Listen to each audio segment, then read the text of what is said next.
ꯑꯩꯈꯣꯏꯒꯤ 2024ꯒꯤ ꯔꯥꯁꯤꯒꯤ ꯚꯤꯗꯤꯑꯣ ꯃꯈꯥ ꯇꯥꯔꯛꯄ ꯑꯣꯏꯅ ꯃꯊꯪꯒꯤ ꯔꯥꯁꯤꯁꯦ ꯑꯩꯈꯣꯏꯒꯤ ꯇꯨꯂꯥ ꯔꯥꯁꯤꯒꯤ ꯑꯃꯨꯛ ꯌꯦꯡꯃꯤꯟꯅꯔꯁꯦꯀꯣ ꯇꯨꯂꯥꯁꯦ ꯑꯍꯥꯟꯕꯗ ꯈ꯭ꯔꯤꯁꯇꯜ ꯌꯦꯡꯉꯁꯦꯀꯣ ꯍꯥꯏꯗꯤ ꯈ꯭ꯔꯤꯁꯇꯜꯁꯦ ꯀꯔꯝꯕ ꯁꯤꯖꯤꯟꯅꯕ ꯌꯥꯒꯗꯒꯦ ꯍꯥꯏ ꯀꯥꯟꯁꯤꯗ ꯃꯨꯟꯁꯇꯣꯟ ꯑꯃ ꯂꯩꯔꯦ ꯁꯤꯇ꯭ꯔꯤꯟ ꯑꯃ ꯂꯩꯔꯦ ꯑꯦꯃꯦꯊꯤꯁꯅꯦ ꯀ꯭ꯂꯤꯌꯔ ꯀ꯭ꯋꯥꯔꯠꯁꯅꯦꯀꯣ ꯃꯨꯟꯁꯇꯣꯟ ꯀꯣ ꯑꯉꯧꯕ ꯃꯆꯨꯒꯤ ꯅꯨꯡꯁꯦ ꯁꯤꯃ ꯂꯩꯔꯦꯀꯣ ꯑꯗꯨꯒ ꯃꯊꯪꯗꯅ ꯁꯤꯇ꯭ꯔꯤꯟ ꯍꯥꯏꯔꯒꯗꯤ ꯌꯦꯜꯂꯣ ꯀꯂꯔꯒꯤ ꯅꯨꯡꯗꯣ ꯑꯣꯏꯗꯣꯏꯅꯦꯀꯣ ꯍꯥꯏꯗꯤ ꯁꯦꯀꯦꯟꯒꯤꯅ ꯁꯤꯇ꯭ꯔꯤꯟ ꯂꯩꯔꯦ ꯑꯗꯣ ꯁꯤꯗꯀꯣ ꯍꯥꯏꯗꯤ ꯂꯣꯏꯅꯃꯛ ꯁꯤꯗ ꯌꯥꯗꯦ ꯍꯥꯏꯕ ꯂꯩꯇꯦꯀꯣ ꯁꯤꯗꯒꯤ ꯑꯃꯈꯛꯇꯪ ꯑꯣꯏꯔꯁꯨ ꯌꯥꯏ ꯅꯠꯇ꯭ꯔꯒ ꯍꯥꯏꯗꯤ ꯑꯅꯤꯒꯨꯝꯕ ꯑꯅꯤꯒꯨꯝꯕ ꯁꯤꯔꯁꯨ ꯌꯥꯏ ꯑꯗꯨꯝ ꯑꯍꯨꯝ ꯃꯔꯤꯃꯛ ꯑꯗꯨꯝ ꯁꯤꯔꯁꯨ ꯌꯥꯏ ꯀꯩꯁꯨ ꯀꯥꯏꯗꯦꯀꯣ ꯑꯗꯣ ꯉꯁꯥꯏꯒꯤ ꯂꯣꯏꯅꯃꯛ ꯑꯩꯅ ꯑꯄꯥꯝꯕ ꯃꯆꯨ ꯑꯃꯁꯨ ꯑꯗꯨꯝ ꯈꯟꯕ ꯌꯥꯏꯀꯣ ꯍꯥꯏꯗꯤ ꯄꯤꯔꯤꯕ ꯈ꯭ꯔꯤꯁꯇꯜ ꯃꯔꯤꯁꯤꯗꯒꯤ ꯑꯅꯤ ꯂꯩꯔꯦꯀꯣ ꯑꯗꯣ ꯑꯦꯃꯦꯊꯤꯁꯀ ꯀ꯭ꯂꯤꯌꯔ ꯀ꯭ꯋꯥꯔꯠꯁ ꯈꯛꯇꯪ ꯉꯥꯏꯔꯦꯀꯣ ꯑꯦꯃꯦꯊꯤꯁꯁꯦ ꯄꯔꯄꯜ ꯃꯆꯨꯒꯤ ꯅꯨꯡꯁꯦ ꯑꯦꯃꯦꯊꯤꯁ ꯂꯩꯔꯦꯀꯣ ꯑꯗꯨꯒ ꯑꯃꯅ ꯂꯥꯁꯀꯤꯅ ꯀ꯭ꯂꯤꯌꯔ ꯀ꯭ꯋꯥꯔꯠꯁ ꯀꯣ ꯀ꯭ꯂꯤꯌꯔ ꯀ꯭ꯋꯥꯔꯠꯁ ꯍꯥꯏꯔꯒꯗꯤ ꯁꯤꯒꯤ ꯄꯣꯠꯁꯦ ꯑꯣꯏꯗꯣꯏꯅꯦꯀꯣ ꯑꯗꯣ ꯕ꯭ꯔꯦꯁꯂꯦꯠ ꯑꯣꯏꯅ ꯄꯨꯔꯥ ꯂꯩꯇ꯭ꯔꯦ ꯑꯩꯉꯣꯟꯗ ꯍꯥꯏꯗꯤ ꯑꯗꯨꯅ ꯁꯤꯁꯤꯅ ꯑꯩꯈꯣꯏꯅ ꯂꯤꯛꯅꯦꯕꯀꯣ ꯁꯤꯒꯤ ꯅꯨꯡꯁꯤ ꯑꯣꯏꯗꯣꯏꯅꯦꯀꯣ ꯁꯤꯒꯤ ꯅꯨꯡꯁꯤꯗ ꯁꯨꯃꯥꯏꯅ ꯑꯗꯨꯝ ꯁꯦꯝꯃꯛꯄ ꯌꯥꯏ ꯁꯤꯗ ꯔꯨꯗ꯭ꯔꯥꯛꯁꯀꯨꯝꯕ ꯍꯥꯞꯄꯒ ꯁꯦꯝꯕꯁꯨ ꯑꯗꯨꯝ ꯌꯥꯏꯀꯣ ꯔꯨꯗ꯭ꯔꯥꯛꯁꯀꯨꯝꯕ ꯁꯤꯕ ꯅꯨꯄꯥꯒꯤꯗꯤ ꯔꯨꯗ꯭ꯔꯥꯛꯁꯀꯨꯝꯕꯁꯤ ꯁꯤꯅꯤꯡꯒꯅꯤ ꯔꯨꯗ꯭ꯔꯥꯛꯁ ꯁꯤꯕꯁꯦ ꯐꯩꯀꯣ ꯐꯩ ꯍꯥꯏꯔꯒꯗꯤ ꯀꯃꯥꯏꯅ ꯐꯠꯇꯕ ꯑꯦꯅꯔꯖꯤ ꯀꯩꯀꯥ ꯉꯥꯛꯊꯣꯛꯄ ꯑꯣꯏꯕꯗꯣ ꯔꯨꯗ꯭ꯔꯥꯛꯁꯀꯤ ꯀꯥꯟꯅꯕꯁꯤꯅ ꯑꯃꯨꯛ ꯑꯗꯣ ꯁꯤꯗ ꯂꯩꯔꯦꯀꯣ ꯑꯩꯈꯣꯏ ꯑꯍꯥꯟꯕꯒꯤ ꯀꯩꯅꯣꯒꯤ ꯑꯣꯏꯅ ꯍꯥꯏꯔꯒꯗꯤꯀꯣ ꯑꯩꯈꯣꯏꯒꯤ ꯇꯨꯂꯥ ꯔꯥꯁꯤꯒꯤ ꯀꯩꯅꯣꯁꯦ ꯈ꯭ꯔꯤꯁꯇꯜꯁꯦꯀꯣ ꯑꯗꯨꯒ ꯃꯆꯨꯗꯅ ꯑꯩꯈꯣꯏꯒꯤ ꯄꯤꯡꯛ ꯑꯦꯟ ꯕ꯭ꯂꯨ ꯂꯩ ꯃꯆꯨꯒ ꯍꯤꯒꯣꯛ ꯃꯆꯨꯒ ꯁꯤꯖꯤꯟꯅꯕꯤꯕ ꯌꯥꯏ ꯑꯗꯣ ꯍꯟꯗꯛꯀꯤ ꯂꯥꯛꯇꯣꯔꯤꯕ ꯆꯍꯤꯁꯤꯒꯤ ꯀꯩꯅꯣ ꯍꯥꯏꯐꯦꯠꯇꯪ ꯌꯦꯡꯉꯁꯦꯀꯣ ꯍꯥꯏꯗꯤ ꯀꯥꯔꯠ ꯑꯍꯨꯝ ꯈꯛꯇꯪ ꯂꯧꯁꯦ ꯍꯥꯏꯗꯤ ꯄꯔꯁꯅꯦꯜ ꯂꯥꯏꯐ ꯑꯩꯒꯤ ꯔꯤꯂꯦꯁꯟꯁꯤꯞ ꯑꯗꯨꯒ ꯑꯃꯅ ꯀꯔꯤꯌꯔꯅꯦ ꯕꯤꯖꯤꯅꯦꯁꯅꯦ ꯑꯗꯒꯤ ꯃꯅꯤ ꯃꯦꯇꯔꯁꯤꯅ ꯀꯃꯥꯏꯅ ꯇꯧꯒꯗꯒꯦ ꯍꯥꯏꯕꯗꯣ ꯑꯗꯨꯗꯣ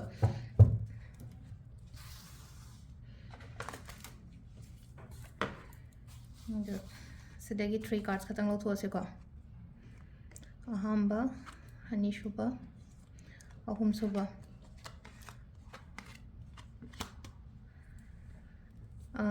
ꯀꯩꯅꯣ ꯇꯧꯔꯦꯀꯣ ꯑꯍꯥꯟꯕꯒꯤꯁꯦ ꯁꯤꯗ ꯏꯟꯗꯤꯀꯦꯠ ꯇꯧꯔꯤꯁꯦ ꯀꯥꯔꯠꯁꯤꯅ ꯏꯟꯗꯤꯀꯦꯠ ꯇꯧꯔꯤꯁꯦ ꯍꯥꯏꯗꯤ ꯄꯔꯁꯅꯦꯜ ꯂꯥꯏꯐꯀꯤ ꯑꯣꯏꯅ ꯍꯥꯏꯔꯒꯗꯤ ꯊꯕꯛ ꯑꯅꯧꯕꯒꯨꯝꯕ ꯍꯧꯕ ꯈꯣꯠꯄ ꯑꯗꯨꯝꯕ ꯄꯤꯀꯣ ꯑꯅꯧꯕ ꯍꯥꯏꯗꯤ ꯑꯦꯅꯤ ꯀꯩꯅꯣꯃ ꯁ꯭ꯇꯥꯔꯠ ꯇꯧꯕꯁꯦ ꯑꯩꯒꯤ ꯄꯔꯁꯅꯦꯜ ꯂꯥꯏꯐꯀꯤ ꯑꯣꯏꯅ ꯍꯥꯏꯔꯒꯗꯤ ꯔꯤꯂꯦꯁꯟꯁꯤꯞꯇꯅꯤ ꯈꯪꯗꯦ ꯅꯠꯇ꯭ꯔꯒ ꯊꯕꯛꯇꯅꯤ ꯈꯪꯗꯦ ꯂꯥꯏꯔꯤꯛ ꯇꯝꯕꯗ ꯃꯈꯥ ꯇꯝꯊꯕꯗ ꯃꯄꯥꯟꯗ ꯆꯠꯄꯅꯤ ꯈꯪꯗे ꯑꯗꯨꯃꯥꯏꯅꯒꯨꯝꯕ ꯄꯤꯔꯤꯀꯣ ꯍꯥꯏꯗꯤ ꯁꯤꯗ ꯄꯩꯁꯥꯒꯤ ꯑꯣꯏꯅ ꯍꯥꯏꯔꯒꯁꯨꯀꯣ ꯍꯥꯏꯗꯤ ꯐꯤꯅꯥꯟꯁꯤꯌꯦꯜꯂꯤ ꯈꯤꯇꯪ ꯁ꯭ꯇ꯭ꯔꯣꯡ ꯑꯣꯏꯒꯅꯤꯀꯣ ꯂꯥꯁ ꯌꯔꯗꯩ ꯀꯩꯗꯩ ꯍꯥꯏꯔꯒꯗꯤ ꯐꯤꯅꯥꯟꯁꯤꯌꯦꯜ ꯁ꯭ꯇ꯭ꯔꯣꯡ ꯑꯣꯏꯒꯅꯤ opportunities ꯃꯌꯥꯝ ꯑꯃ ꯂꯥꯛꯀꯅꯤꯀꯣ ꯊꯕꯛ ꯏꯪꯈꯥꯡꯒꯤꯗ ꯑꯗꯨꯒ abundance prosperity ꯁꯤꯒꯨꯝꯕ ꯃꯌꯥꯝꯁꯦꯀꯣ ꯑꯩꯉꯣꯟꯗ ꯆꯪꯉꯛꯄ ꯑꯣꯏꯔꯤ ꯑꯍꯥꯟꯕꯒꯤꯁꯨ ꯍꯥꯏꯗꯤ ꯄꯔꯁꯅꯦꯜ ꯑꯗꯒꯤ ꯇꯧꯔꯨꯕ ꯊꯕꯛ ꯏꯪꯈꯥꯡꯗꯀꯣ ꯍꯥꯏꯗꯤ ꯄ꯭ꯔꯣꯐꯤꯠꯁꯨ ꯂꯩꯒꯅꯦꯕ ꯍꯥꯏꯗꯤ ꯊꯕꯛ ꯇꯧꯕ ꯃꯇꯝꯗ ꯕꯤꯖꯤꯅꯦꯁ ꯇꯧꯕ ꯃꯇꯝꯗ ꯄ꯭ꯔꯣꯐꯤꯠ ꯂꯩꯒꯗ꯭ꯔꯥ ꯂꯩꯔꯣꯏꯗ꯭ꯔꯥ ꯍꯥꯏꯔꯗꯤ ꯍꯥꯏꯗꯤ ꯄꯔꯁꯅꯦꯜ ꯂꯥꯏꯐ ꯑꯣꯏꯇꯥꯔꯒꯁꯨ ꯄꯔꯁꯅꯦꯜ ꯂꯥꯏꯐꯁꯤꯗ ꯍꯥꯏꯗꯤ ꯑꯐꯕ ꯃꯌꯥꯝ ꯑꯃ ꯄꯤꯔꯤꯕꯅꯤꯅꯀꯣ ꯍꯥꯏꯗꯤ ꯀꯩꯅꯣꯗ ꯑꯣꯏꯅ ꯃꯦꯟ ꯑꯣꯏꯅ ꯍꯥꯏꯗꯤ ꯄꯩꯁꯥꯒꯤ ꯀꯔꯤꯒꯤ ꯁꯤꯒꯨꯝꯕꯁꯤꯗꯀꯣ ꯍꯥꯏꯗꯤ ꯐꯤꯅꯥꯟꯁꯤꯌꯦꯜꯂꯤ ꯑꯣꯔ ꯃꯣꯔ ꯁ꯭ꯇ꯭ꯔꯣꯡ ꯑꯣꯏꯕꯗꯣ ꯑꯗꯨꯃꯥꯏꯅ ꯑꯣꯏꯅ ꯑꯣꯏꯀꯣ ꯑꯁꯤꯗ ꯂꯩꯔꯦꯀꯣ ꯑꯅꯤꯁꯨꯕꯁꯦ ꯑꯩꯈꯣꯏ ꯔꯤꯂꯦꯁꯟshipꯀꯤ ꯀꯩꯒꯤ ꯃꯇꯥꯡꯁꯦꯀꯣ ꯍꯥꯏꯗꯤ ꯈꯤꯇꯪ ꯀꯩꯅꯣ ꯇꯧꯔꯦꯀꯣ ꯔꯤꯂꯦꯁꯟshipꯁꯦ ꯌꯥꯝꯅ ꯑꯩꯈꯣꯏꯒꯤ ꯂꯨꯍꯣꯡ ꯀꯩꯍꯣꯡꯕ ꯀꯩꯒꯨꯝꯕ ꯑꯗꯨꯃꯥꯏꯅ ꯂꯩꯕ ꯌꯥꯏꯀꯣ ꯍꯟꯗꯛꯀꯤ ꯂꯥꯛꯏꯕ ꯆꯍꯤꯁꯦ ꯍꯥꯏꯗꯤ ꯂꯤꯒꯜ ꯃꯦꯇꯔꯁꯀꯨꯝꯕ ꯀꯩꯒꯨꯝꯕ ꯂꯤꯒꯜ ꯃꯦꯇꯔꯁ ꯍꯥꯏꯔ ꯂꯨꯍꯣꯡꯉꯛꯄ ꯍꯥꯏꯁꯦ ꯍꯥꯏꯗꯤ ꯂꯤꯒꯂꯤ ꯉꯁꯥꯏꯒꯤ ꯃꯥꯒꯤ ꯋꯥꯏꯐ ꯑꯣꯏꯔꯛꯇꯣꯏꯅꯦ ꯃꯥꯒꯤ ꯍꯁꯕꯦꯟ ꯑꯣꯏꯔꯛꯇꯣꯏꯅꯦꯀꯣ ꯑꯗꯣ ꯂꯤꯒꯜ ꯃꯦꯇꯔꯒꯨꯝꯕ ꯀꯩꯒꯨꯝꯕ ꯑꯗꯨꯃꯥꯏꯅ ꯇꯧꯔꯒ ꯍꯥꯏꯗꯤ ꯆꯪꯁꯤꯜꯂꯛꯄ ꯑꯣꯏꯀꯣ ꯔꯤꯄ꯭ꯔꯦꯖꯦꯟ ꯇꯧꯔꯤꯁꯦ ꯀꯥꯔꯠꯁꯤꯅ ꯍꯥꯏꯁꯦꯀꯣ ꯑꯗꯨꯒ ꯌꯥꯝꯅ ꯀꯩꯅꯣꯁꯨ ꯑꯣꯏꯔꯦꯀꯣ ꯍꯥꯏꯗꯤ ꯋꯥꯈꯟꯁꯦ ꯌꯥꯝꯅ ꯃꯦꯆ꯭ꯌꯣꯔꯂꯤ ꯈꯜꯂꯦꯀꯣ ꯍꯥꯏꯗꯤ ꯔꯤꯂꯦꯁꯟshipꯀꯤ ꯀꯩꯒꯤ ꯃꯇꯥꯡꯗ ꯍꯥꯏꯗꯤ ꯐꯖꯅ ꯂꯥꯛꯀꯗꯧꯔꯤꯕꯁꯦ ꯄ꯭ꯔꯦꯛꯇꯤꯀꯦꯜꯂꯤ ꯈꯟꯕꯗꯣ ꯍꯥꯏꯗꯤ ꯍꯦꯛꯇ ꯇꯤꯠꯇꯥ ꯇꯧꯕꯒꯤ ꯋꯥꯈꯜ ꯂꯩꯔꯣꯏꯀꯣ ꯑꯗꯨ ꯍꯥꯏꯗꯤ ꯁꯤꯗ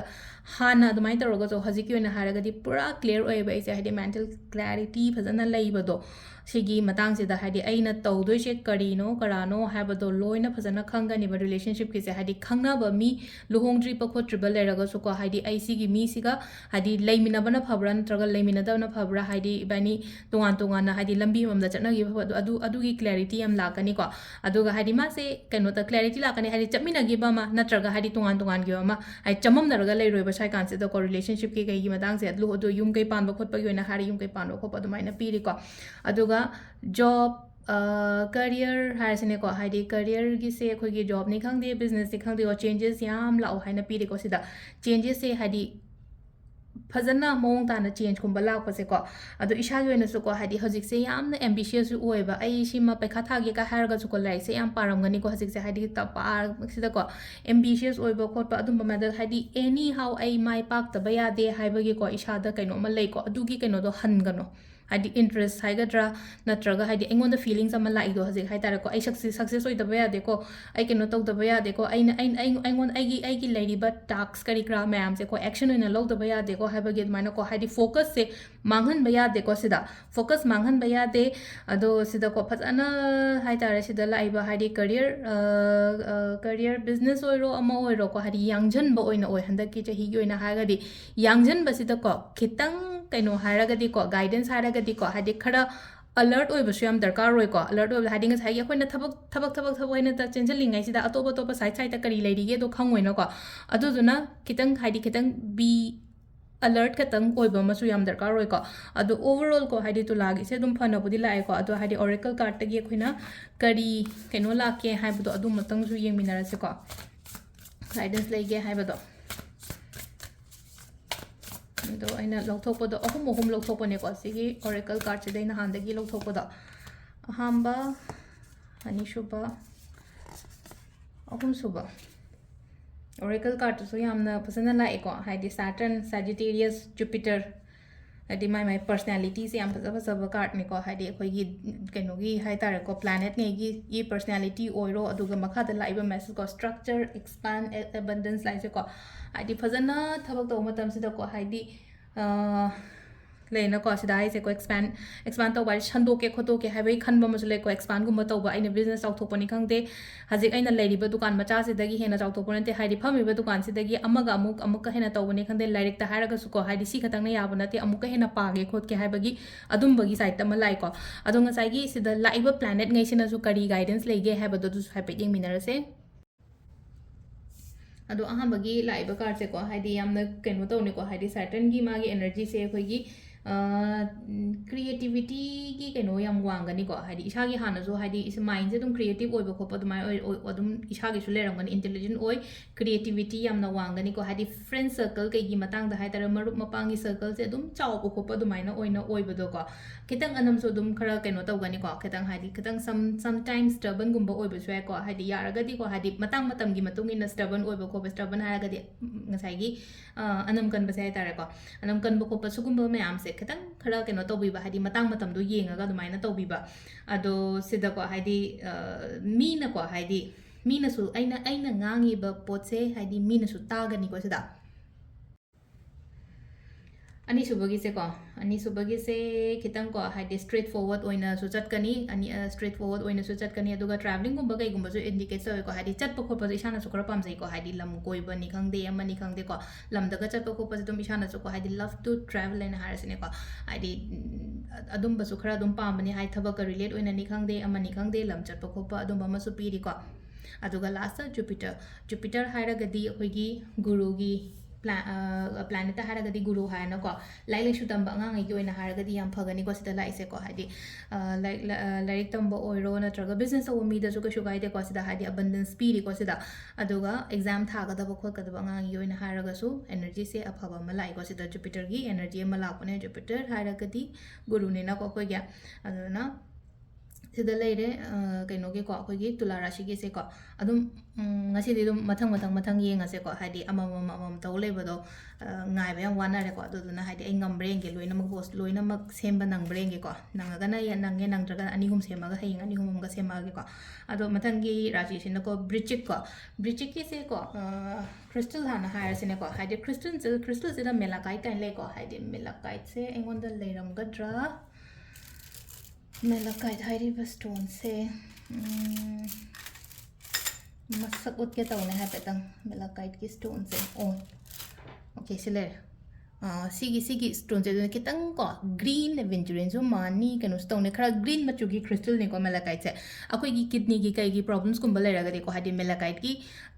सुगुम रो फॉर्म थो एबा खंब्रा हादी सिदा अकोई ने इशिंग गुम हापगा को अदमाइन तौर थकप याय को अदो खुदो ओइना सिर खोलसु गा कैसु कायदे खुदो ओइना सि मतम दा हादी चाबा थकपदा यावरनी न को हादी ngसाइगी नुंगदुगी कैनो दो हाइदारे अदुजुना हादी साइना टम्बल्स फॉर्म तो इंतरगा आइगी लिगली की बॉटल नत्रगा हादी एनी कंटेनर अम द को इशिंग बॉटल दा हापगा दुमाइ सिनबा स्वय को Malachite से अदो Malachite म लेरे स्मोकी क्वार्ट्ज को Brichik की हारगा smoky quartz citrine smoky quartz हना हारगदी सिदा लेसे को सिगी नुंगसे ओइदने को हादे स्मोकी क्वार्ट्ज म लेरे सिट्रिन दि खंबिरमनी येलो कलर की क्रिस्टल को हादे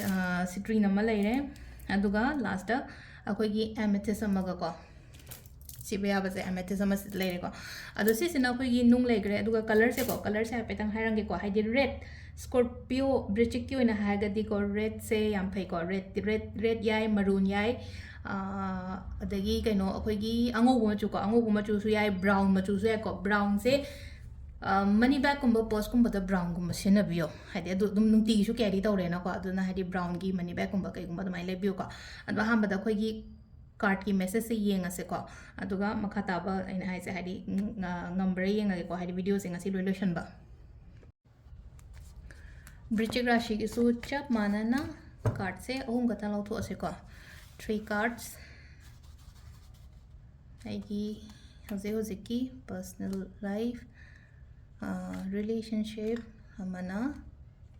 career money ko sigi matangda से लेरको कार्ड अहुम से कई हाइरेगे हाबदु हापे येंगसे अहांबा कार्ड अनीसुबा कार्ड अहुमसुबा कार्ड को अहुमसुबा कार्ड से लेरे द क्वाइ फर्स्ट को हाइदि पर्सनल लाइफ से को यामना केनो तो यामना पेनफुल खतंग ओइरे को तोइसे हाइदि पेनफुल खतंग ओइरे ओइखरे हाइबा यारे हाइदि लोइसलक्पगुम बोइने को हाइदि सिजे लाकनी हाइबा नते को हाइदि लाकनी हाइबा नते लोइसलक्पने हाइदि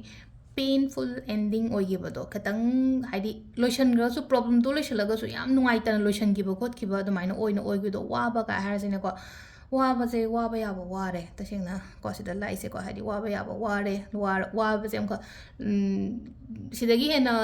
वानिंगाइ लेत्रबनिना हाइदि ऑलमोस्ट लोइरे हाइबदुनेबो तसेंगना हारगा लोइरे अदु तारगसु को सिदा को हाइदि थाजब थमो अमुको हाइदि थाजब थमो सिदा को थाजब थमो अमुका थबक तौदबा यादे आई हाइदि पुंसिदिदि हिंगदबा यादे केनो तौदबा यादे ना अदुना हाइदि ट्रस्ट हाइदि यूनिवर्स सिदा को हाइदि ट्रस्ट अगेन को यूनिवर्स सिदा अमुक थाजब थमो अदुगा आई केनो आई हौनबा तौबा केनो मा हाइदि ममांग लोइग्रे प्रॉब्लम दो हाइदि लोइसनगिबो ओइना ओइबनेबा आइगी प्रॉब्लम्स मयाम करी करा आइंगोन आइना मीना बिट्रे तौरंबा हारसिने को मीना बिट्रे तौरंबा हारगदी आइंगोंदा ओइदा पादबा तौरंबगा याम विश्वास का हातखिबा खोतखिबा को बैक स्टेप नेबा तोइसे बैक स्टेप हारगदी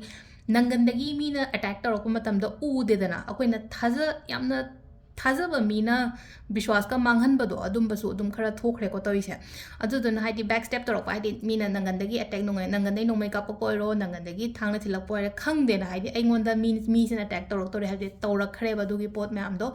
अदो हौजिकसे को हाइदि मिंगोंदा यामना थाजब याबा मतम नतेको मिंगोंदा यामना थाजब याबा मतम नते आइगी ओइना थबक होटनगदा मतमने गिव अप तौबा यादेको सिदा लाइसेको हाइदि वारे हाइरगदिको थबकसे तौनिंगक्तबा खोलक्तबा इसादा लाइक पाबागा हारसिनेको लाइकसे पानिंगक्तबा सुम हाइदि आइगी केनो मयामसे सुम आइना निंगिबा आइना खोलिबा मयामसे हाइदि फंगक्तबा सुम ओइरकपसे लाइकसे पानिंगक्तबा खोतबा हाइदि पादबा यादे नंग फनाम पाबा लोइसलाबने लाइरिकि मतंगदा हारसने थबगी मतंगदा हारसे आई फनाम हो केनो तंग चंगझलाबने लंबी से फनाम चंगझलाबने तंखाइ हेना चंगझलाबने हाइदि सक्सेसफुल ओइबगी लंबीदा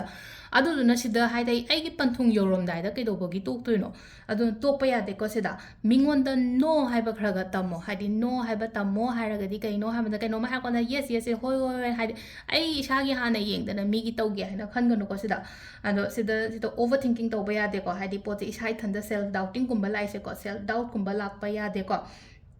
सिदा केनो तोइजे अदो रिलेशनशिप की मतंगदसु हारसिनेको रिलेशनशिप की मतंगदा कैदा हारगसु अकोइना साइड अमखतंगदगी ओइना होटनबदो मीसेको हाइदि ngसाइगी आइगी ऑपोजिट पर्सन सिना हारसिनेको ऑपोजिट पर्सन से नुपानी खंगदे नुपीनी खंगदे दुम आई मागी दमकता यानबा दुम चला हजिकते असेंबे हाइदि केमता खलक्तबा टाइमिंग सु यावरको वारबदोंगा हाइदि आइना द सुम तौगद्राने आइना द सुम कॉम्प्रोमाइज तौगद्राने खोटगद्राने हाइबगी अदुमबा अमा लैको खतंको अदुमाइना रिलेशनशिप ते टॉक्सिक ओइरेना खलदि लेट गो तोहलो हारगदि को हाइदि अनमैरिड नेगी ओइना हारगदि लेट गो तोहनबगा सुकाइदेना हाइदि नुंगाइतबा मी मगा हाइदि मखाताना चमिनदो सुरुपुदि मतम लैरिङैदा हाइदि माना मागी लंबीदा नंगना नंगी लंबीदा अदुमाइना गुंबा अदुगा ngसाइगी अदगी ऑलरेडी मैरिड गुंबदा हाइदि ngसाइना हाइदो नो हाइबा खरगा तम हाइदि आइदो हाइरिङै को हाइदि मोइना हाइरिङै मोइना कैनो तौरिङै चप्पगी मुहुत्ता आई इसागी ओइना हाइतारेको आई इसागीदमक्ता इसागीदमक्ता लेप्पा तमो इसागीदमक्ता पॉइंट ऑफ व्यू थंबा तमोको अदो अदगी अमु करियर की हारसिनेको करियर की से को confidence लेयुको यामना confidence layo mai pa kani sida thabai khang gi da haidi confidence natte haidi akoi gi kaino hai tare sida akoi pangan thona yam leiba mai darkar roi ko haidi pangan thona yam na leiraga di ko sigi oina ladi haidi akoi gi kaino se career se yam phajana phamaga haidi nupi se queen gi type ta phamaga mong ta na leina ko atu ga yellow color gi gown ga setana khotana dainga laina yellow akoi na in exam de yellow set loi se kai gina yellow haidi ba color se kaino neba success neba adu du ne ko sida card sida yellow color ma thola idana ko yellow color am thola ibene ade kainom su thoi na kan sida card sida akoi gi numilem thoi na sunflower am so sunflower sina represent ta wishe jo haidi positivity success sugumba me am sini ko adu na thaba inkhang kari gi haraga di yamna kaino tawgadamne ko adu relationship ta khatang ko haidi khara low chatle ko lena khala se bo ko distract tawdana ba to ba focus taw ai gi thaba inkhang da ado sina apoi gi card ki lere ko aduga oracle card haipetang yeng as ko haidi kari guidance lege haiba to dumaga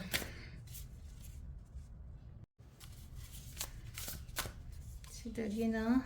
amma ani ahum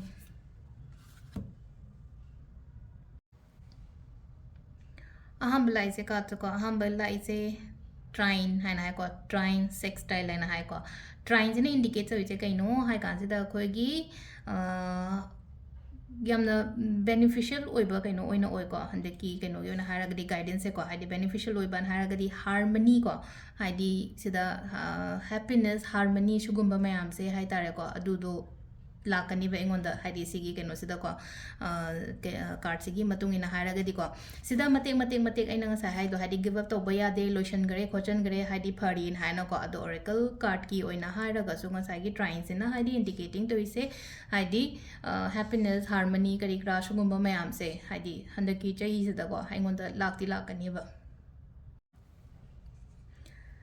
mathangi sina akhoi silai jago hadi akhoi cross pollination haina malai ko hadi cross pollination se ano ba mayam ama hapchalakpa do add on tawsalakpa do aigi life sida hadi job tani khangde business tani khangde ko aigi personal life tani khangde hadi mi da oiro ama do oiro ko hadi ano ba add on tawsalakpa ado add on tawriba pot se ko apabati do mo gani ko sida cross pollination haina lai se hadi sida cross pollination se kemta nate ko hadi akoina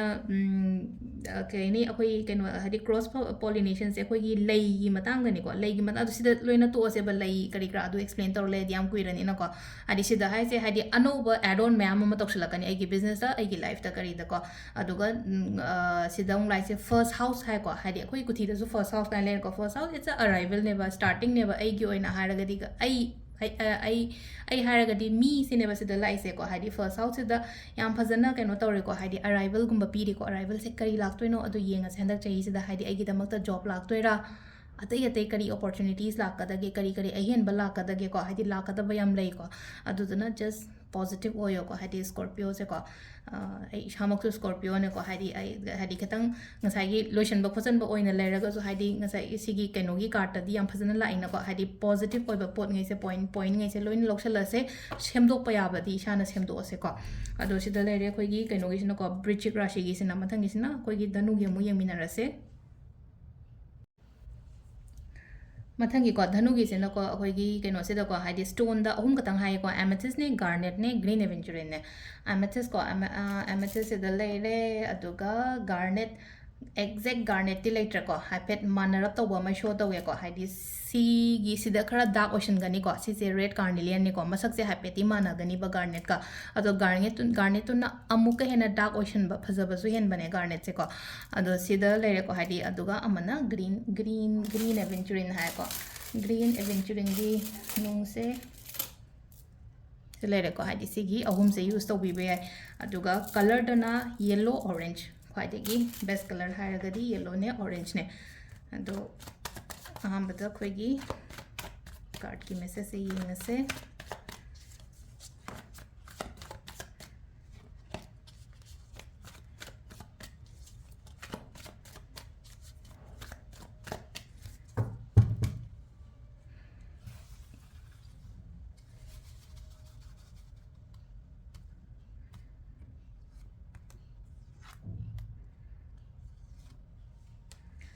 three cards of 2 ko sida personal life, ꯑꯩꯒꯤ personal life, ꯑꯗꯒꯤ my relationship, ꯑꯗꯨꯒ career, business, and money. ꯁꯤ ꯂꯩꯔꯦꯀꯣ. ꯑꯍꯥꯟꯕ, ꯑꯅꯤꯁꯨꯕ, ꯑꯍꯨꯝꯁꯨꯕ. ꯔꯤꯂꯦꯁꯟꯁꯤꯞꯁꯤꯗꯤ ꯈꯤꯇꯪ ꯈꯔ ꯀꯩꯅꯣ ꯇꯧꯔꯦꯀꯣ, ꯈꯤꯇꯪ ꯅꯦꯒꯦꯇꯤቭ ꯑꯣꯏꯔꯦ, ꯑꯗꯨꯒ ꯑꯇꯩꯗꯤ ꯀꯩꯁꯨ ꯊꯣꯏꯗꯣꯛꯄ ꯀꯩꯝꯇ ꯄ꯭ꯔꯣꯕ꯭ꯂꯦꯝꯁ ꯀꯌꯥꯝ ꯀꯥ ꯍꯦꯟꯅ ꯂꯩꯔꯣꯏꯀꯣ. ꯀꯩꯅꯣꯁꯦꯀꯣ, ꯍꯥꯏꯗꯤ ꯑꯩꯒꯤ ꯄꯔꯁꯅꯦꯜ ꯂꯥꯏꯐ ꯍꯥꯏꯔꯁꯤꯅꯦꯀꯣ, ꯄꯔꯁꯅꯦꯜ ꯂꯥꯏꯐꯁꯦ ꯍꯥꯏꯗꯤ ꯌꯥꯝꯅ ꯕꯤꯖꯤ ꯑꯣꯏꯔꯝꯕ ꯌꯥꯏꯀꯣ ꯍꯧꯖꯤꯛꯁꯦ, ꯍꯥꯏꯗꯤ ꯕꯤꯖꯤ ꯑꯣꯏꯕꯅꯤꯅ ꯌꯥꯝꯅ ꯊꯕꯛ ꯏꯪꯈꯥꯡ ꯇꯧꯕ ꯃꯇꯝꯗ ꯗꯤꯁꯤꯄ꯭ꯂꯤꯟ ꯀꯥꯏꯕ ꯈꯣꯠꯄ, ꯑꯗꯒꯤ ꯍꯛꯆꯥꯡꯒꯨꯝꯕ ꯅꯨꯡꯉꯥꯏꯇꯕꯀꯣ, ꯑꯗꯨꯝꯕ ꯈꯔ ꯁꯥꯏꯟ ꯂꯥꯛꯀꯅꯤꯀꯣ. ꯑꯗꯣ ꯂꯥꯛꯄꯁꯦ ꯈꯤꯇꯪ ꯁꯨꯃꯥꯏꯅꯀꯣ, ꯍꯥꯏꯗꯤ ꯂꯥꯛꯀꯅꯤ ꯍꯥꯏꯕ ꯁꯨꯃꯥꯏꯅ ꯇꯧꯔꯦ, ꯍꯥꯏꯗꯤ ꯂꯥꯛꯀꯅꯤ ꯍꯥꯏꯕꯅꯤꯅ ꯂꯥꯛꯍꯟꯗꯅꯕ ꯇꯧ ꯇꯥꯔꯦꯅ, ꯈꯤꯇꯪ ꯗꯤꯁꯤꯄ꯭ꯂꯤꯟ ꯅꯥꯏ ꯇꯥꯔꯦꯅ, ꯇꯨꯝꯕ ꯆꯥꯕꯗ ꯑꯣꯏꯔꯣ ꯑꯃꯗ ꯑꯣꯏꯔꯣꯀꯣ. ꯑꯗꯨꯒ ꯍꯧꯖꯤꯛꯁꯦ ꯍꯧꯈꯤꯕ ꯃꯇꯝꯁꯦ ꯈꯤꯇꯪ ꯄ꯭ꯔꯣꯕ꯭ꯂꯦꯝꯁꯀꯨꯝꯕ ꯀꯩꯒꯨꯝꯕ ꯍꯥꯏꯇꯥꯔꯦ, ꯍꯛꯆꯥꯡ ꯅꯨꯡꯉꯥꯏꯇꯕꯅꯤ ꯈꯪꯗꯦ, ꯊꯕꯛꯇ ꯄ꯭ꯔꯣꯕ꯭ꯂꯦꯝꯅꯤ ꯈꯪꯗꯦ, ꯑꯃꯗꯅꯤ ꯈꯪꯗꯦꯀꯣ, ꯑꯗꯨ ꯐꯒꯠꯂꯛꯄ ꯑꯣꯏꯅ ꯑꯣꯏꯔꯤꯀꯣ, ꯍꯥꯏꯗꯤ ꯌꯥꯝꯅ ꯐꯒꯠꯂꯛꯄ ꯑꯣꯏꯅ ꯑꯣꯏꯔꯤ ꯊꯕꯛ ꯏꯪꯈꯥꯡꯒꯤ ꯑꯣꯏꯅ, ꯍꯥꯏꯗꯤ ꯑꯗꯨ ꯄꯣꯠ ꯃꯌꯥꯝꯗꯣ, ꯍꯥꯏꯗꯤ ꯏꯁꯥꯁꯨꯀꯣ, ꯍꯥꯏꯗꯤ ꯌꯥꯝꯅ ꯀꯥꯝ ꯑꯣꯏꯅ ꯂꯩꯌꯣꯀꯣ, ꯍꯥꯏꯗꯤ ꯃꯊꯥ ꯌꯥꯝ ꯁꯥꯗꯕꯤꯗꯀꯩꯁꯨ ꯇꯧꯔꯣꯏꯀꯣ, ꯍꯥꯏꯗꯤ ꯐꯔꯛꯑꯦꯀೋ ꯍꯥꯏꯕꯒꯤ ꯄ꯭ꯔꯣꯕ꯭ꯂꯦꯝꯁ ꯃꯌꯥꯝꯁꯦ ꯂꯣꯏꯅ ꯐꯔꯛꯑꯦꯀೋ, ꯏꯁꯥꯗ ꯃꯇꯝ ꯄꯤꯕ ꯑꯃ ꯌꯥꯝ ꯗꯔꯀꯥꯔ ꯑꯣꯏ. ꯏꯁꯥꯗ ꯃꯇꯝ ꯄꯤꯕ ꯍꯥꯏꯔꯒꯗꯤ ꯀꯃꯥꯏꯅꯅꯣ ꯍꯥꯏ ꯀꯥꯟꯁꯤꯗ, ꯑꯩꯈꯣꯏꯁꯦ ꯊꯕꯛ ꯇꯧꯕ ꯃꯇꯝꯁꯤꯗ ꯊꯕꯛ ꯑꯩꯅ ꯑꯗꯨꯝ ꯇꯧ ꯂꯩ, ꯍꯥꯏꯗꯤ ꯁ꯭ꯄꯦꯁꯦꯜꯂꯤ ꯅꯨꯄꯤꯗ ꯍꯥꯏꯔꯁꯤꯅꯦꯀꯣ, ꯍꯥꯏꯗꯤ ꯑꯉꯥꯡ ꯑꯃꯨꯛ ꯍꯣꯠꯅꯒꯅꯤ, ꯑꯣꯐꯤꯁꯁꯨ ꯆꯠꯀꯅꯤ, ꯑꯃꯁꯨ ꯇꯧꯒꯅꯤ, ꯏꯁꯥꯒꯤ ꯍꯥꯏꯕꯗ ꯃꯇꯝꯁꯦ ꯇꯁꯦꯡꯅ ꯀꯥꯏꯊꯣꯛꯄ ꯉꯝꯗꯦꯗꯅ. ꯑꯗꯣ ꯑꯩꯁꯤꯁꯨ ꯌꯥꯝ ꯏꯝꯄꯣꯔꯇꯦꯟ ꯑꯣꯏꯌꯦꯕ, ꯍꯥꯏꯗꯤ ꯑꯩ ꯐꯔꯒ, ꯍꯥꯏꯗꯤ ꯃꯌꯥꯝꯗꯨꯒꯤ ꯂꯣꯏꯅꯃꯛ ꯇꯧꯕ ꯉꯝꯒꯗꯕ ꯉꯥꯛꯇꯅꯦ. ꯑꯩꯗꯣ ꯅꯥꯈ꯭ꯔꯒꯗꯤ ꯀꯅꯥꯅ ꯇꯧꯕꯤꯗꯣꯔꯤꯒꯦ, ꯑꯃꯨꯛꯀ ꯍꯦꯟꯅ ꯑꯩꯉꯣꯟꯗ ꯋꯥꯕ ꯑꯣꯏꯅ ꯑꯣꯏꯒꯅꯤꯀꯣ, ꯍꯥꯏꯗꯤ ꯑꯩꯗꯣ ꯌꯦꯡꯉꯒ ꯂꯩꯕꯗꯤ ꯉꯝꯗꯕꯅꯤna, ꯑꯗꯨꯗꯨꯅ ꯁꯤꯗꯀꯣ, ꯍꯥꯏꯗꯤ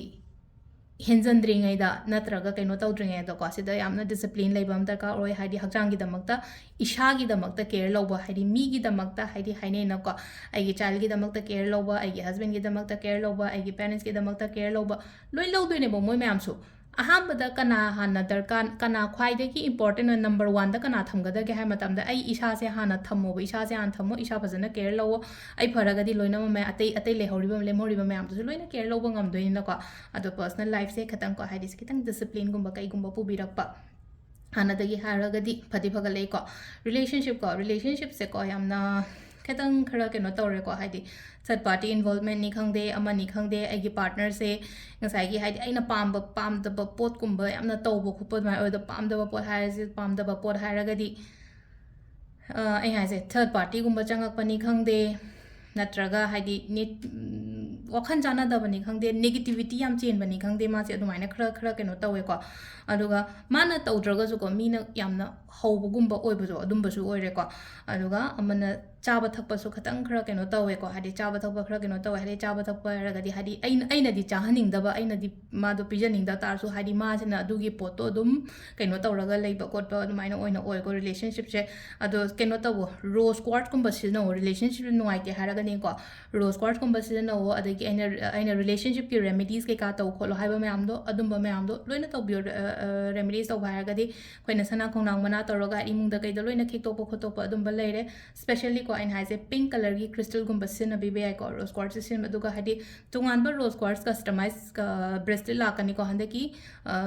ꯗꯤꯁꯦꯝꯕꯔ ꯂꯣꯏꯔꯛꯄꯗ, ꯑꯗꯨ ꯌꯨꯁ ꯇꯧꯕꯤꯗꯣ. ꯑꯃꯈꯛꯇꯪ ꯂꯥꯛꯑꯦ, ꯄꯤꯡꯛ ꯀꯂꯔ, ꯅꯍꯥꯟꯒꯩꯗꯤ ꯑꯩꯅ ꯄꯤꯁꯦ ꯔꯣꯁ ꯀ꯭ꯋꯥꯔꯠꯁ ꯈꯛꯇꯪꯅꯦꯕ. ꯑꯗꯣ ꯔꯣꯁ ꯀ꯭ꯋꯥꯔꯠꯁꯤꯒ ꯍꯥꯏꯗꯤ ꯇꯧꯔꯒ ꯑꯇꯣꯞꯄ ꯃꯤꯛꯁ ꯁ꯭ꯄꯦꯁꯦꯜ ꯀꯩꯅꯣ ꯑꯣꯏꯅ ꯍꯥꯏꯇꯥꯔꯦꯀꯣ, ꯔꯤꯂꯦꯁꯟꯁꯤꯞꯀꯤ ꯑꯣꯏꯅ ꯈꯤꯇꯪ ꯁ꯭ꯇ꯭ꯔꯣꯡ ꯑꯣꯏꯕ ꯀ꯭ꯔꯤꯁꯇꯜ ꯑꯗꯨꯃꯥꯏꯅ ꯑꯩ ꯁꯦꯝꯃꯤꯀꯣ. ꯑꯗꯣ ꯍꯧꯖꯤꯛꯇꯤ ꯂꯥꯛꯇ꯭ꯔꯦ ꯑꯩꯉꯣꯟꯗ, ꯂꯥꯛꯑꯀꯥꯟꯗ ꯑꯩ ꯃꯌꯥꯝꯗ ꯁꯦꯌꯔ ꯇꯧꯔꯛꯀꯦꯀꯣ. ꯊꯕꯛꯀꯤ ꯍꯥꯏꯔꯒꯗꯤ ꯊꯕꯛꯀꯤꯗꯤ ꯌꯥꯝꯅ ꯐꯔꯦꯀꯣ ꯁꯤꯗ ꯂꯥꯛꯏꯁꯦꯀꯣ. ꯑꯩꯅ ꯍꯣꯠꯅꯖꯔꯤꯕ, ꯑꯩꯅ ꯇꯧꯔꯤꯕ ꯈꯣꯠꯂꯤꯕ ꯃꯌꯥꯝꯁꯤꯒꯤꯀꯣ ꯔꯤꯖꯜꯠꯁꯦꯀꯣ ꯌꯥꯝꯅ ꯐ꯭ꯔꯨꯠꯐꯨꯜ ꯑꯣꯏꯕ ꯁꯤꯗ ꯂꯥꯛꯏꯁꯦꯀꯣ. ꯖꯁꯇꯤꯁ ꯑꯦꯟ ꯂꯥꯏꯠ ꯖꯁꯇꯤꯁ ꯍꯥꯏꯔꯒꯗꯤ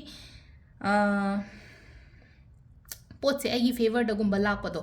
ꯏꯐ ꯑꯩꯅ ꯌꯥꯝ ꯐꯖꯅ ꯍꯣꯠꯅꯔꯒꯗꯤ, ꯑꯩꯅ ꯍꯣꯠꯅꯕ ꯑꯩꯒꯤ ꯁꯥꯏꯠꯇꯒꯤ 100% ꯄꯤꯈ꯭ꯔꯦ, ꯑꯗꯒꯤ ꯑꯩꯒꯤ ꯍꯣꯠꯅꯕ ꯌꯥꯕ ꯑꯩꯒꯤ ꯐꯪꯐꯝ ꯊꯣꯛꯄꯗꯨꯗꯤ ꯁꯣꯏꯗꯅꯗꯤ ꯐꯪꯒꯅꯤꯕ ꯁꯤꯗ ꯂꯥꯛꯏꯁꯦꯀꯣ. ꯍꯥꯏꯗꯤ ꯐꯪꯐꯝ ꯊꯣꯛꯄ ꯁꯣꯏꯗꯅ ꯐꯪꯒꯅꯤ, ꯍꯥꯏꯗꯤ ꯑꯗꯒꯤ ꯕꯤꯖꯅꯦꯁꯇ ꯍꯥꯏꯗꯤ ꯑꯩꯅ ꯁꯦꯔꯥꯟ ꯇꯨꯔꯥꯟ ꯇꯧꯕ ꯑꯣꯏꯇꯥꯔꯒꯗꯤ ꯀꯥꯟꯅꯔꯣꯏꯀꯣ. ꯑꯩꯅ ꯊꯃꯣꯏ ꯁꯦꯡꯅ ꯇꯧꯕ ꯑꯣꯏꯇꯥꯔꯗꯤ ꯕꯤꯖꯅꯦꯁꯇ ꯀꯩꯗꯁꯨ ꯒ꯭ꯔꯣꯠ ꯌꯥꯝꯅ ꯂꯥꯛꯀꯅꯤꯀꯣ. ꯑꯗꯨꯒ ꯖꯣꯕꯀꯤ ꯀꯔꯤꯒꯤ ꯑꯗꯨꯝꯕꯗꯨꯁꯨ ꯉꯥꯏꯔꯦ, ꯑꯩꯒꯤ ꯍꯣꯠꯅꯔꯤꯕ, ꯑꯩꯒꯤ ꯀꯩꯅꯣ ꯇꯧꯔꯤꯕꯗꯨꯒꯤ ꯃꯇꯨꯡ ꯏꯟꯅ ꯑꯩꯉꯣꯟꯗ ꯔꯤꯖꯜ ꯂꯥꯛꯀꯅꯤ. ꯑꯗꯣ ꯁꯤꯗ ꯂꯩꯔꯦ ꯑꯩꯈꯣꯏꯒꯤ ꯀꯥꯔꯠꯀꯤ ꯃꯦꯁꯦꯖꯁꯤꯅ. ꯑꯗꯨꯒ ꯑꯣꯔꯦꯀꯜ ꯀꯥꯔꯠꯁꯤꯅ ꯑꯃꯨꯛ ꯀꯔꯤ ꯍꯥꯏꯔꯤꯒꯦ ꯍꯥꯏꯕꯗꯣ ꯑꯗꯨꯁꯨ ꯍꯥꯏꯐꯦꯠ ꯌꯦꯡꯉꯁꯦ.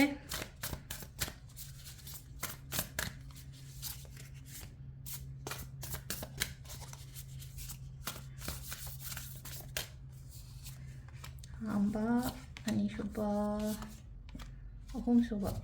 ꯑꯣꯔꯦꯀꯜ ꯀꯥꯔꯠꯇꯗꯤ ꯌꯥꯝꯅ ꯐꯖꯅ ꯂꯥꯛꯑꯦꯀꯣ. ꯑꯍꯥꯟꯕ ꯂꯥꯛꯏꯁꯦꯀꯣ, change amadi laiko haidi change se karamba change no haibado hairage quite first like ko haidi Uranus ko khagi planet ga hojikandi keno tawriba khande khoina haidi Mercury Venus Earth Mars Jupiter Saturn Uranus haidi Uranus se haidi keno tawriba kholiba haidi planet se hojikandi angang ngai tamba matam da khodi 9 planets se tame ko 9 planets se hajiti 9 se yodane ko to se loi to se ko Uranus change han lai ko haidi sigi planet se ko asida ko sudden change kumba oirak pa se ko sudden change se ko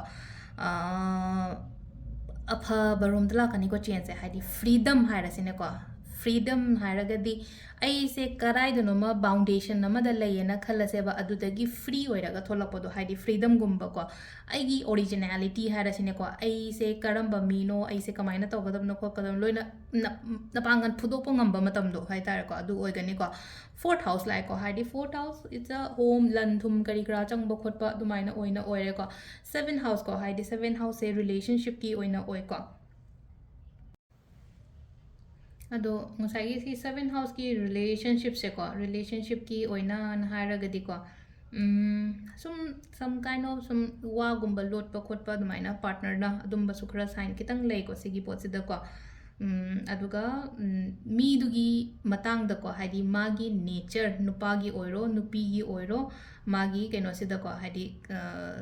nature dugi matang da su khangba ado sida aphaba phataba animak oina oi ko haidi sida lai se ko haidi sida haidi good partnership shu adum oi be ai natragana haidi as a clear urak pa relationship ki se haidi phadori ba pharodri ba habda nang mang da dum chapchana to lang tholakani ba anida ado sida lai re ko akhoi gi keno gi se ko dhanu rashi gi se ado sida dhanu rashi gi sida ahum sure ngasi gi se ko ahum sida loisilase makha ta ba mo hin ko nei minarase thank you